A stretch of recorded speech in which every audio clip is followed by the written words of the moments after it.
El conflicto de los siglos, capítulo 4, fieles portaantorchas. Aunque sumida la tierra en tinieblas durante el largo periodo de la supremacía papal, la luz de la verdad no pudo apagarse por completo. En todas las edades hubo testigos de Dios, hombres que conservaron su fe en Cristo como único mediador entre Dios y los hombres, que reconocían la Biblia como única regla de su vida y santificaban el verdadero día de reposo. Nunca sabrá la posteridad cuánto debe el mundo a esos hombres. Se les marcaba como herejes. Los móviles que los inspiraban eran impugnados, su carácter difamado y sus escritos prohibidos, adulterados o mutilados. Sin embargo, permanecieron firmes y de siglo en siglo conservaron pura su fe como herencia sagrada para las generaciones futuras. La historia del pueblo de Dios durante los siglos de oscuridad que siguieron a la supremacía de Roma está escrita en el cielo, aunque ocupa escaso lugar en las crónicas de la humanidad. Pocas son las huellas que de su existencia pueden encontrarse fuera de las que se encuentran en las acusaciones de sus perseguidores. La política de Roma consistió en hacer desaparecer toda huella de oposición a sus doctrinas y decretos. Trató de destruir todo lo que era herético, bien se tratase de personas o de escritos. Las simples expresiones de duda o objeciones acerca de la autoridad de las dogmas papales bastaban para quitarle la vida al rico o al pobre, al poderoso o al humilde. Igualmente se esforzó Roma en destruir todo lo que denunciase su crueldad contra los disidentes.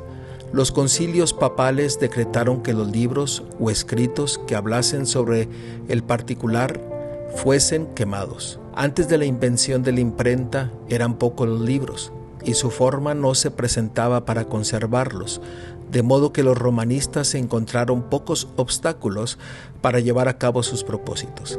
Ninguna iglesia que estuviese dentro de los límites de la jurisdicción romana gozó mucho tiempo en paz de su libertad de conciencia.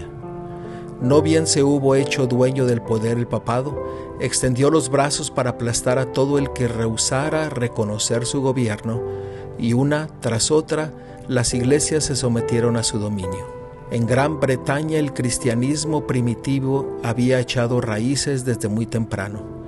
El evangelio recibido por los habitantes de este país en los primeros siglos no se había corrompido con la apostasía de Roma. La persecución de los emperadores paganos, que se extendió aún hasta aquellas remotas playas, fue el único don que las primeras iglesias de Gran Bretaña recibieron de Roma. Muchos de los cristianos que huían de la persecución en Inglaterra hallaron refugio en Escocia. De ahí, la verdad fue llevada a Irlanda, y en todos esos países fue recibida con gozo. Luego que los sajones invadieron a Gran Bretaña, el paganismo llegó a predominar. Los conquistadores desdeñaron ser instruidos por sus esclavos, y los cristianos tuvieron que refugiarse en los páramos. No obstante, la luz, escondida por algún tiempo, siguió ardiendo. Un siglo más tarde brilló en Escocia con tal intensidad que se extendió a muy lejanas tierras. De Irlanda salieron el piadoso Colombano y sus colaboradores, los que reuniendo en su derredor a los creyentes esparcidos en la solitaria isla de Lona, establecieron allí el centro de sus trabajos misioneros. Entre estos evangelistas había uno que observaba el sábado bíblico, y así se introdujo esta verdad entre la gente. Se fundó en Lona una escuela de la que fueron enviados misioneros no solo a Escocia e Inglaterra, sino a Alemania, Suiza y aún a Italia. Roma, empero, había puesto los ojos en Gran Bretaña y resuelto someterla a su supremacía. En el siglo VI, sus misioneros emprendieron la conversión de los sajones paganos. Recibieron favorable acogida por parte de los altivos bárbaros, a quienes indujeron por miles a profesar la fe romana. A medida que progresaba la obra, los jefes papales y sus secuaces tuvieron encuentros con los cristianos primitivos. Se vio entonces un contraste muy notable.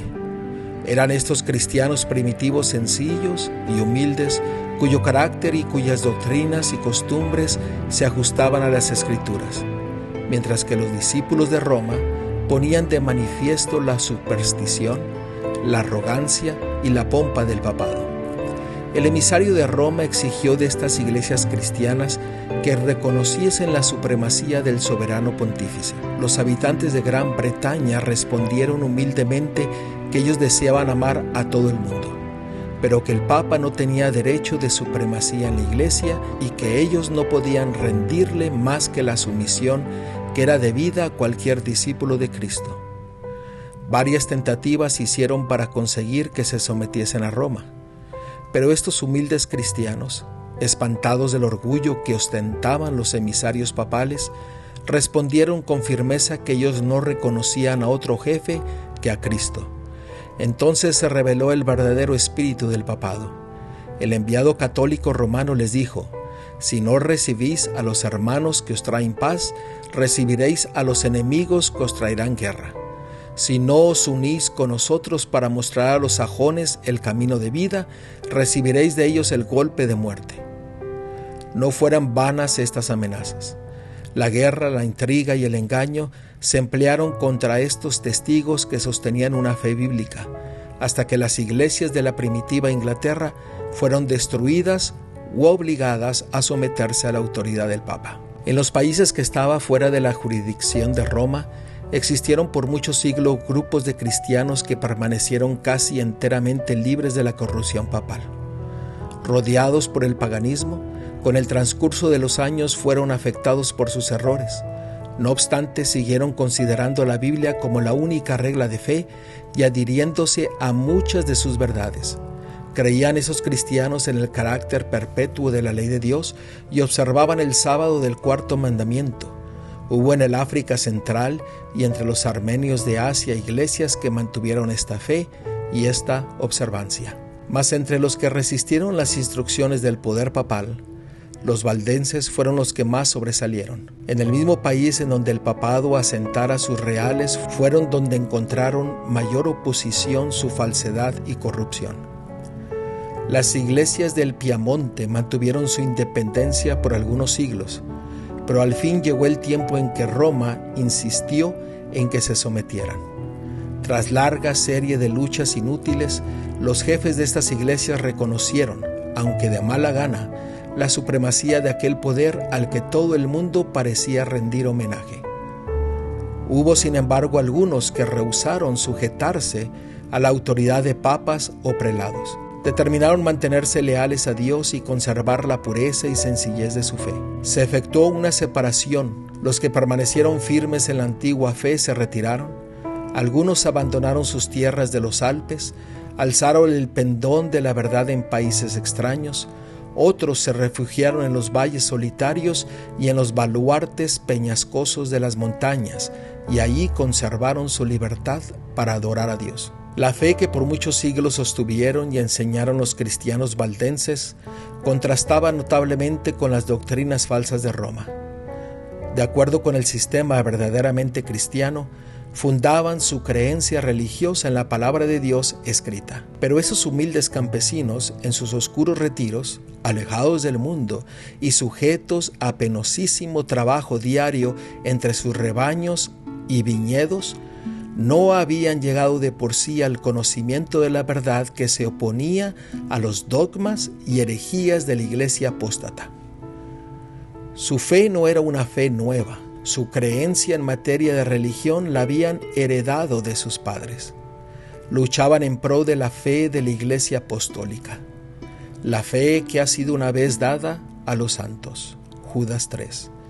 La iglesia del desierto y no la soberbia jerarquía que ocupaba el trono de la gran capital, era la verdadera iglesia de Cristo, la depositaria de los tesoros de verdad que Dios confiara a su pueblo para que los diera al mundo. Entre las causas principales que motivaron la separación entre la verdadera iglesia y Roma, se contaba el odio de ésta hacia el sábado bíblico. Como se había predicho en la profecía, el poder papal echó por tierra la verdad. La ley de Dios fue pisoteada mientras que las tradiciones y las costumbres de los hombres eran ensalzadas. Se obligó a las iglesias que estaban bajo el gobierno del papado a honrar el domingo como día santo. Entre los errores y la superstición que prevalecían, muchos de los verdaderos hijos de Dios se encontraban tan confundidos que a la vez que observaban el sábado, se abstenían de trabajar el domingo.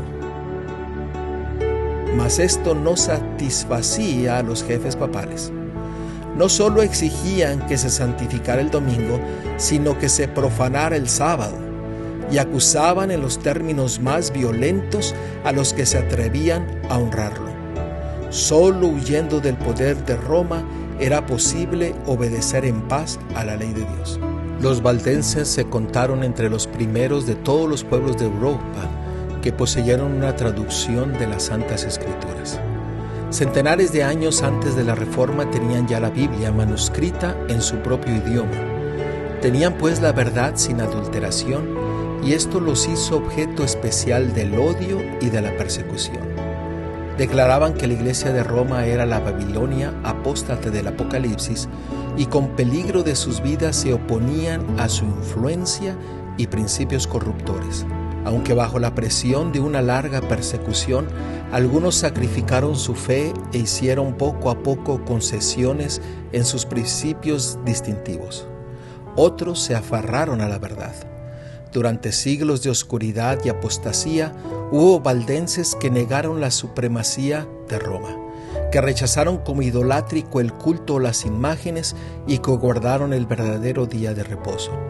Conservaron su fe en medio de las más violentas y tempestuosas oposición. Aunque degollados por la espada de Saboya y quemados en la hoguera romanista, defendieron con firmeza la palabra de Dios y su honor. Tras los elevados baluartes de sus montañas, refugio de los perseguidos y oprimidos en todas las edades, hallaron los valdenses seguro escondite. Ahí se mantuvo encendida la luz de la verdad en medio de la oscuridad de la Edad Media. Ahí los testigos de la verdad conservaron por 1000 años la antigua fe.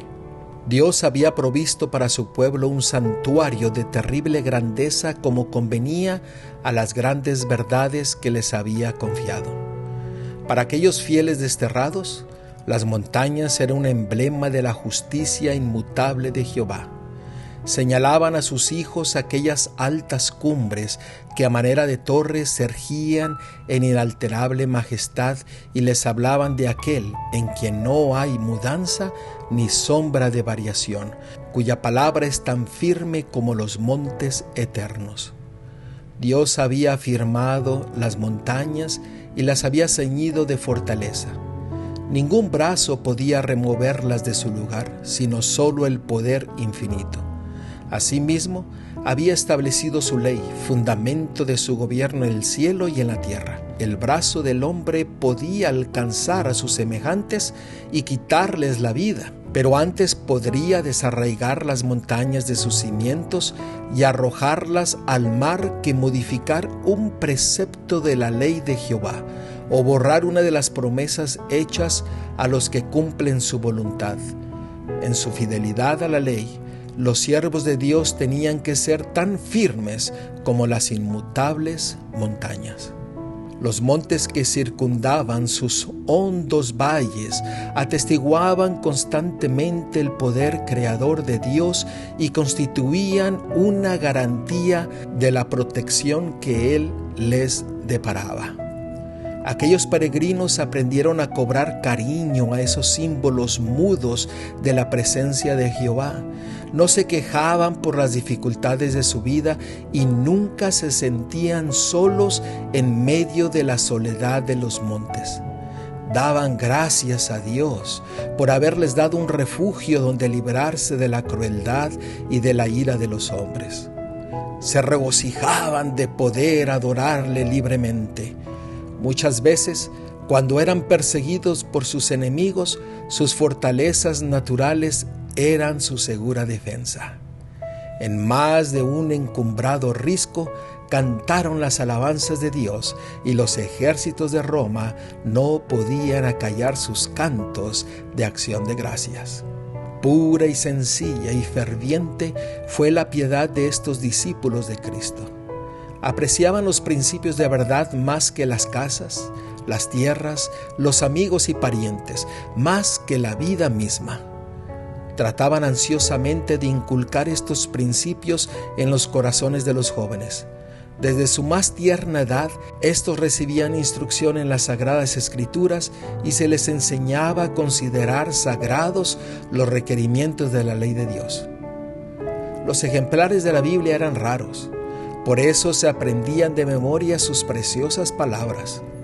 Muchos podían recitar grandes porciones del Antiguo Testamento y del Nuevo.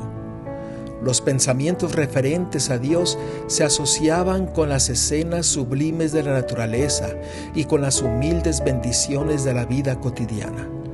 Los niños aprendían a ser agradecidos a Dios como el dispensador de todos los favores y de todos los consuelos. Como padres tiernos y afectuosos, amaban a sus hijos con demasiada inteligencia para acostumbrarlos a la complacencia de los apetitos. Les esperaba una vida de pruebas y privaciones, y tal vez el martirio. Desde niños se les acostumbraba a sufrir penurias, a ser sumisos y sin embargo capaces de pensar y obrar por sí mismos. Desde temprano se les enseñaba a llevar responsabilidades, a hablar con prudencia y apreciar el valor del silencio. Una palabra indiscreta que llegara a oídos del enemigo podía no solo hacer peligrar la vida del que la profería, sino la de centenares de sus hermanos, porque así como los lobos acometen su presa, los enemigos de la verdad perseguían a los que se atrevían a abogar por la libertad de la fe religiosa. Los valdenses habían sacrificado su prosperidad mundana por causa de la verdad y trabajaban con incansable paciencia para conseguirse el pan. Aprovechaban cuidadosamente todo pedazo de suelo cultivable entre las montañas y hacían producir a los valles y a las faldas de los cerros menos fértiles. La economía y la abnegación más rigurosa formaban parte de la educación que recibían los niños como único legado.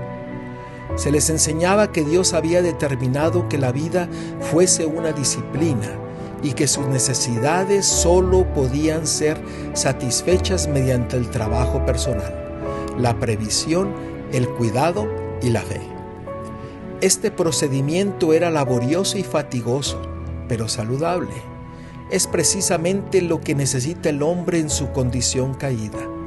La escuela que Dios le proveyó para su educación y desarrollo, mientras que se acostumbraba a los jóvenes al trabajo y a las privaciones, no se descuidaba la cultura de su inteligencia. Se les enseñaba que todas sus facultades pertenecían a Dios y que todas debían ser aprovechadas y desarrolladas para servirle. En su pureza y sencillez, las iglesias valdenses se asemejaban a la iglesia de los tiempos apostólicos. Rechazaban la supremacía de papas y prelados y consideraban la Biblia como única autoridad suprema e infalible. En contraste con el modo de ser de los orgullosos sacerdotes de Roma, sus pastores seguían el ejemplo de su maestro, que no vino para ser servido, sino para servir. Apacentaban el rebaño del Señor, conduciéndolo por verdes pastos y a las fuentes de agua de vida de su santa palabra. Alejado de los monumentos, de la pompa y de la vanidad de los hombres, el pueblo se reunía no en soberbios templos ni en sustentosas catedrales, sino a la sombra de los montes, en los valles de los Alpes, o en tiempos de peligros en sitios peñascosos semejantes a fortalezas, para escuchar las palabras de verdad de labios de los siervos de Cristo. Los pastores no solo predicaban el Evangelio, sino que visitaban a los enfermos, catequizaban a los niños, amonestaban a los que andaban extraviados y trabajaban para resolver las disputas y promover la armonía y el amor fraternal. En tiempo de paz eran sostenidos por las ofrendas voluntarias del pueblo, pero a imitación de San Pablo, que hacía tiendas, Todos aprendían algún oficio o profesión con que sostenerse en caso necesario. Los pastores impartían instrucción a los jóvenes. A la vez que se atendían todos los ramos de la instrucción, la Biblia era para ellos el estudio principal. Aprendían de memoria los evangelios de San Mateo y de San Juan y muchas de las epístolas. Se ocupaban también en copiar las Santas Escrituras. Algunos manuscritos contenían la Biblia entera y otros solamente breves trozos escogidos, a los cuales agregaban algunas sencillas explicaciones del texto los que eran capaces de exponer las Escrituras. Así se sacaban a luz los tesoros de la verdad que por tanto tiempo habían ocultados los que querían elevarse a sí mismos sobre Dios. Trabajando con paciencia y tenacidad en profundas y oscuras cavernas de la tierra, alumbrándose con antorchas, copiaban las Sagradas Escrituras, versículo por versículo y capítulo por capítulo. Así proseguía la obra y la palabra revelada de Dios brillaba como oro puro. Pero solo los que se empañaban en esa obra podían discernir cuánto más pura, radiante y bella era aquella luz por efecto de las grandes pruebas que sufrían ellos. Ángeles del cielo rodeaban a tan fieles servidores. Satanás había incitado a los sacerdotes del Papa a que sepultaran la palabra de verdad bajo los escombros del error, la herejía y la superstición, pero ella conservó de un modo maravilloso su pureza a través de todas las edades tenebrosas. No llevaba la marca del hombre sino el sello de Dios. Incansables han sido los esfuerzos del hombre para oscurecer la sencilla y claridad de las Santas Escrituras y para hacerlas contradecir su propio testimonio. Pero a semejanza del arca que flotó sobre las olas agitadas y profundas, la palabra de Dios cruza ilesa las tempestades que amenazan destruirla. Como las minas tienen ricas vetas de oro y plata, ocultas bajo la superficie de la tierra, de manera que todo el que quiera hallar el precioso depósito debe forzosamente cavar para encontrarlo. Así también contienen las Sagradas Escrituras tesoros de verdad que solo se revelan a quienes lo buscan con sinceridad, humildad y abnegación.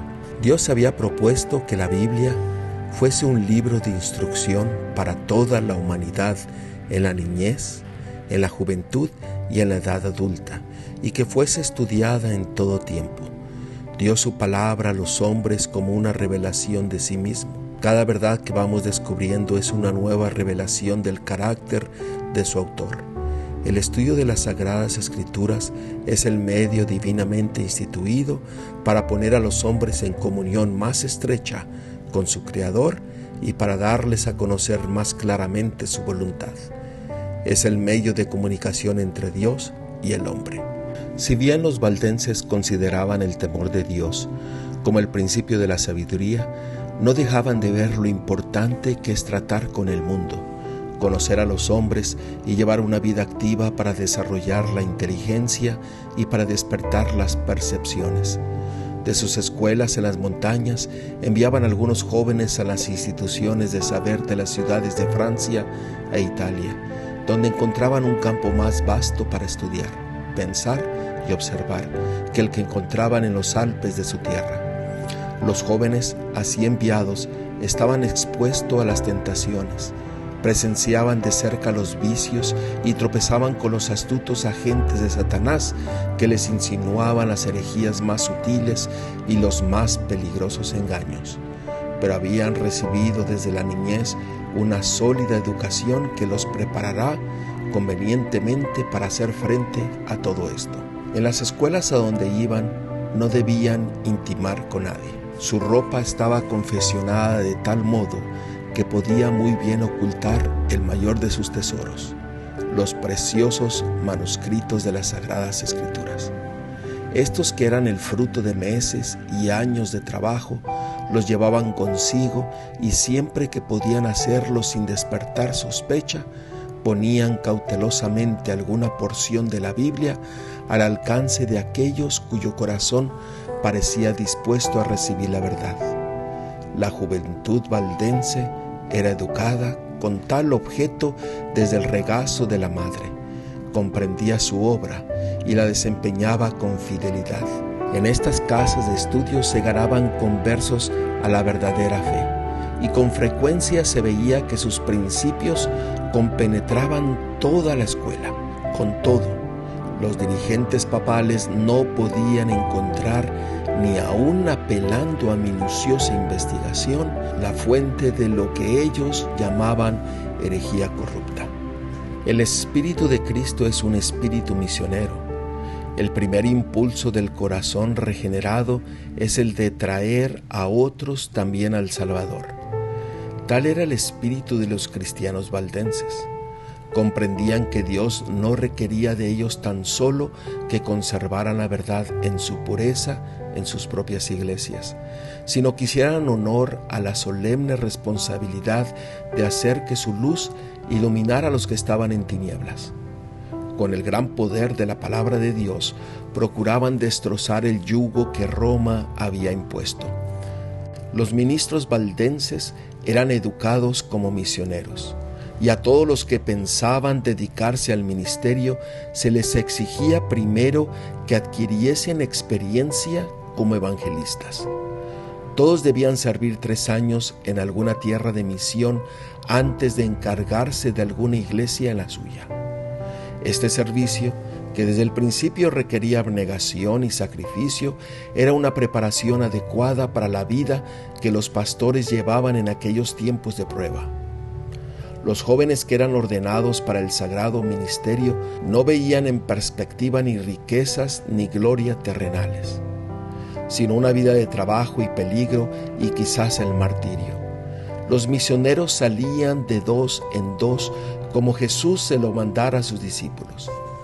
Casi siempre se asociaba a un joven con un hombre de edad madura y de experiencia, que le servía de guía y de compañero y que se hacía responsable de su educación, exigiéndose del joven que fuera sumiso a la enseñanza. No andaban siempre juntos, pero con frecuencia se reunían para orar y conferenciar, y de este modo se fortalecían unos a otros en la fe. Dar a conocer el objeto de su misión hubiera bastado para asegurar su fracaso. Así que ocultaban cuidadosamente su verdadero carácter. Cada ministro sabía algún oficio o profesión, y los misioneros llevaban a cabo su trabajo ocultándose bajo las apariencias de una vocación secular. Generalmente escogían el oficio de comerciantes o buhoneros. Traficaban en sedas, joyas y en otros artículos que en aquellos tiempos no era fácil conseguir, a no ser en distantes emporios, y se les daba la bienvenida como comerciantes ahí donde se les habría despreciado como misioneros. Constantemente elevaban su corazón a Dios, pidiéndole sabiduría para poder exhibir a las gentes un tesoro más precioso que el oro y que las joyas que vendían. Llevaban siempre ocultos ejemplares de la Biblia entera o porciones de ella, y siempre que se presentaba la oportunidad, llamaban la atención de sus clientes a dichos manuscritos. Con frecuencia despertaban así el interés por la lectura de la palabra de Dios, y con gusto dejaban algunas porciones de ella a los que deseaban tenerlas. La obra de estos misioneros empezó al pie de sus montañas, en las llanuras y valles que los rodeaban, pero se extendió mucho más allá de esos límites. Descalzos y con ropa tosca y desgarrada por las asperezas del camino, como las de su maestro, pasaban por grandes ciudades y se internaban en lejanas tierras. En todas partes esparcían la preciosa semilla. Doquiera fueran se levantaban iglesias, y la sangre de los mártires daba testimonio de la verdad. El día de Dios pondrá de manifiesto una rica cosecha de alma cegada por aquellos hombres tan fieles. A escondidas y en silencio la palabra de Dios se abría paso por la cristiandad y encontraba buena acogida en los hogares y en los corazones de los hombres. Para los valdenses, las Sagradas Escrituras no contenían tan solo los anales del trato que Dios tuvo con los hombres en lo pasado y una revelación de las responsabilidades y deberes de lo presente, sino una manifestación de los peligros y glorias de lo porvenir. Creían que no distaba mucho el fin de todas las cosas, y al estudiar la Biblia con oración y lágrimas, tanto más los impresionaba sus preciosas enseñanzas y la obligación que tenían de dar a conocer a otros sus verdades. Veían claramente revelado en las páginas sagradas el plan de salvación y hallaban consuelo, esperanza y paz, creyendo en Jesús, a medida que la luz iluminaba su entendimiento y alegraba sus corazones. Deseaban con ansia ver derramarse sus rayos sobre aquellos que se hallaban en la oscuridad del error papal. Veían que muchos, guiados por el Papa y los sacerdotes, se esforzaban en vano por obtener el perdón mediante las mortificaciones que imponían a sus cuerpos por el pecado de sus almas. Como se les enseñaba a confiar en sus buenas obras para obtener la salvación, se fijaban siempre en sí mismos, pensando continuamente en lo pecaminoso de su condición, viéndose expuestos a la ira de Dios, afligiendo su cuerpo y su alma sin encontrar alivio. Así es como las doctrinas de Roma tenían sujetas a las almas concienzudas. Millares abandonaban amigos y parientes y se pasaban la vida en las celdas de un convento. Trataban en vano de hallar paz para sus conciencias con repetidos ayunos y crueles azotes y vigilias, postrados por largas horas sobre las losas frías y húmedas de sus tristes habitaciones, con largas peregrinaciones, con sacrificios humillantes y con horribles torturas. Agobiados por el sentido del pecado y perseguidos por el temor de la ira vengadora de Dios, muchos se sometían a padecimientos hasta que la naturaleza exhausta concluía por sucumbir y bajaban al sepulcro sin un rayo de luz o de esperanza. Los valdenses ansiaban compartir el pan de vida con estas almas hambrientas, presentarles los mensajes de paz contenidos en las promesas de Dios y enseñarles a Cristo como su única esperanza de salvación. Tenían por falsa la doctrina de que las buenas obras pueden expiar la transgresión de la ley de Dios. La confianza que se deposita en el mérito humano hace perder de vista el amor infinito de Cristo. Jesús murió en sacrificio por el hombre porque la raza caída no tenía en sí misma nada que pueda hacer valer ante Dios.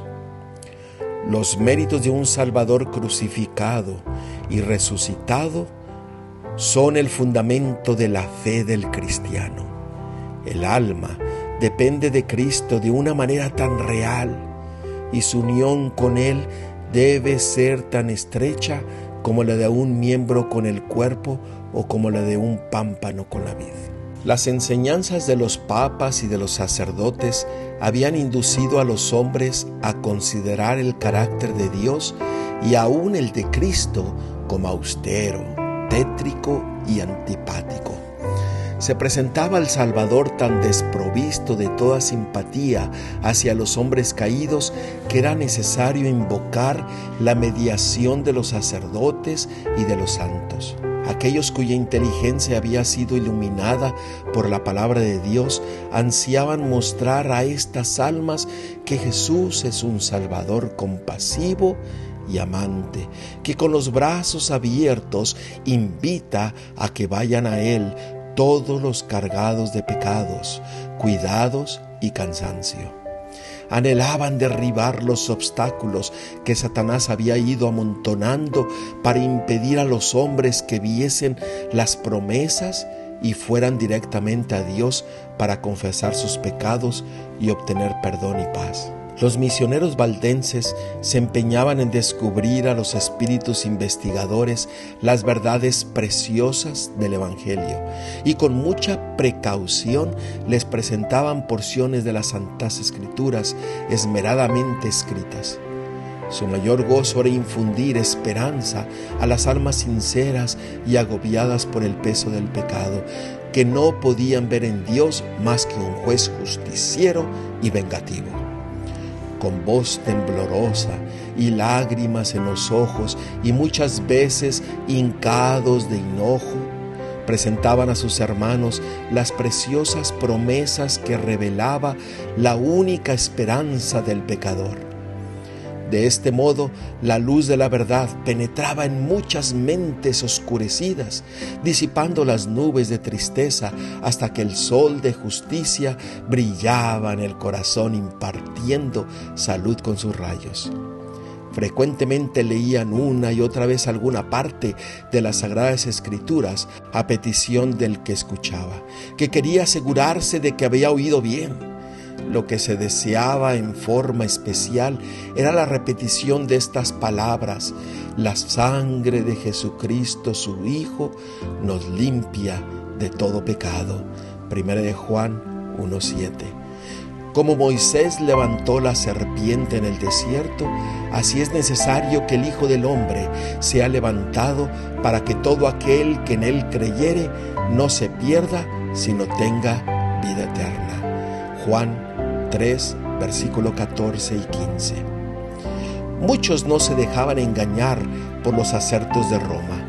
Comprendían la nulidad de la mediación de hombres o ángeles en favor del pecador. Cuando la aurora de la luz verdadera alumbraba su entendimiento, exclamaban con alborozo: Cristo es mi sacerdote, su sangre es mi sacrificio, su altar es mi confesionario. Confiaban plenamente los méritos de Jesús y repetían las palabras: sin fe es imposible agradar a Dios. Hebreos 11:6. Porque no hay otro nombre debajo del cielo dado a los hombres en que podamos ser salvos. Hechos 4:12. La seguridad del amor del Salvador era cosa que muchas de estas pobres almas, agitadas por los vientos de la tempestad, no podían concebir.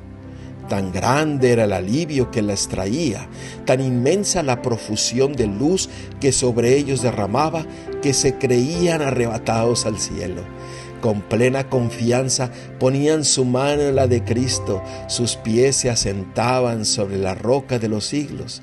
Perdían todo temor a la muerte, ya podían ambicionar la cárcel y la hoguera si por su medio podían honrar el nombre de su Redentor. En lugares secretos la palabra de Dios era así sacada a luz y leída a veces a una sola alma y en ocasiones algún pequeño grupo que deseaba con ansias la luz y la verdad. Con frecuencia se pasaba toda la noche de esa manera.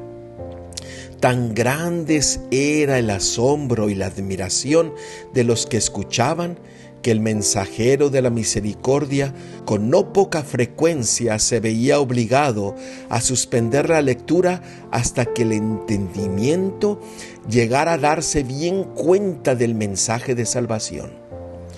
A menudo se proferían palabras como estas: ¿aceptará Dios en verdad mi ofrenda? ¿Me mirará con ternura? ¿Me perdonará? La respuesta que se les leía era: venid a mí todos los que estéis cansados y agobiados, y os daré descanso. Mateo 11:28. La fe se aferraba de las promesas y se oía esta alegre respuesta: ya no habrá que hacer más peregrinaciones, ni viajes penosos a los santuarios. Puedo acudir a Jesús, tal como soy, pecador e impío, seguro de que no desechará la oración de arrepentimiento. Los pecados te son perdonados. Los míos, sí, aún los míos pueden ser perdonados. Un raudal de santo gozo llenaba el corazón y el nombre de Jesús era ensalzado con alabanza y acción de gracias.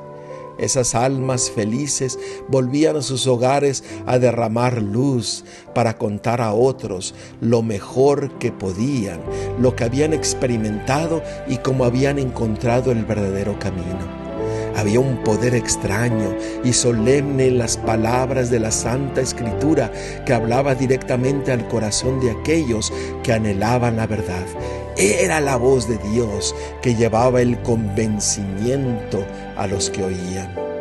El mensajero de la verdad proseguía su camino, pero su apariencia humilde, su sinceridad, su formalidad y su fervor profundo se presentaba a frecuentes observaciones. En muchas ocasiones sus oyentes no le preguntaban de dónde venía ni a dónde iba. Tan embargados se hallaban al principio por la sorpresa y después por la gratitud y el gozo que no se les ocurría hacerles preguntas. Cuando le habían instado a que los acompañara a sus casas, les había contestado que debía primero ir a visitar las ovejas perdidas del rebaño. ¿Sería un ángel del cielo?, se preguntaban. En muchas ocasiones no se volvía a ver al mensajero de la verdad. Se había marchado a otras tierras, o su vida se consumía en algún calabozo desconocido, o quizás sus huesos blanqueaban en el sitio mismo donde había muerto, dando testimonio por la verdad. Pero las palabras que había pronunciado no podían desvanecerse. Hacían su obra en el corazón de los hombres, y solo en el día del juicio se conocerán plenamente sus preciosos resultados. Los misioneros valdenses invadían el reino de Satanás y los poderes de las tinieblas se sintieron incitados a mayor vigilancia. Cada esfuerzo que se hacía para que la verdad avanzara era observado por el príncipe del mal, y éste atizaba los temores de sus agentes. Si permitían que la luz de la verdad brillara sin impedimento, disiparía las densas nieblas del error que envolvían a la gente, guiaría los espíritus de los hombres hacia Dios solo y destruiría al fin la supremacía de Roma. La misma existencia de estos creyentes que guardaban la fe de la primitiva iglesia era un testimonio constante contra la apostasía de Roma, y por lo tanto despertaba el odio y la persecución más implacables. Era además una ofensa que Roma no podía tolerar el que se negasen a entregar las sagradas escrituras. Determinó raerlos de la superficie de la tierra. Entonces empezaron las más terribles cruzadas contra el pueblo de Dios en sus hogares de las montañas. Lanzáronse inquisidores sobre sus huellas, y las escenas del inocente Abel cayendo ante el asesino Caín repitióse con frecuencia. Una y otra vez fueron asolados sus feraces campos, destruidas sus habitaciones y sus capillas, de modo que de lo que había sido campos florecientes y hogares de cristianos sencillos y hacendosos, no quedaban más que un desierto. Como la fiera que se enfurece más y más al probar la sangre, así se enardecía la saña de los siervos del Papa con los sufrimientos de sus víctimas. A muchos de estos testigos de la fe pura se les perseguía por las montañas y se les cazaba por los valles donde estaban escondidos, entre los bosques espesos y cumbres roqueñas. Ningún cargo se le podía hacer al carácter moral de esta gente proscrita. Sus mismos enemigos la tenían por gente pacífica, sosegada y piadosa. Su gran crimen consistía en que no querían adorar a Dios conforme a la voluntad del Papa, y por este crimen se les infligía todos los ultrajes, humillaciones y torturas que los hombres o los demonios podían inventar. Una vez que Roma resolvió exterminar la secta odiada, el Papa expidió una bula en que condenaba a sus miembros como herejes y los entregaba a la matanza. No se les acusaba de holgazanes, ni de deshonestos, ni de desordenados, pero se declaró que tenían una apariencia de piedad y santidad que seducía a las ovejas del verdadero rebaño.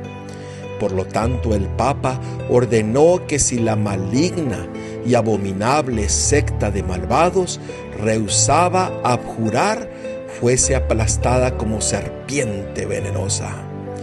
¿Esperaba este altivo potentado tener que hacer frente otra vez a estas palabras? ¿Sabría que se hallaba archivadas en los libros del cielo para confundirle en el día del juicio? En cuanto lo hiciste a uno de los más pequeños de estos mis hermanos, dijo Jesús, a mí lo hiciste. Mateo 25:40. En aquella bula se convocaba a todos los miembros de la iglesia a participar en una cruzada contra los herejes. Como incentivo para persuadirlos a que tomaran parte en tan despiadada empresa, absolía de toda pena o penalidad eclesiástica, tanto general como particular, a todos los que se unieran a la cruzada, quedando de hecho libres de cualquier juramento que hubieran prestado. Declaraba legítimos sus títulos sobre cualquier propiedad que hubieran adquirido ilegalmente y prometía la remisión de todos sus pecados a aquellos que mataran a cualquier hereje.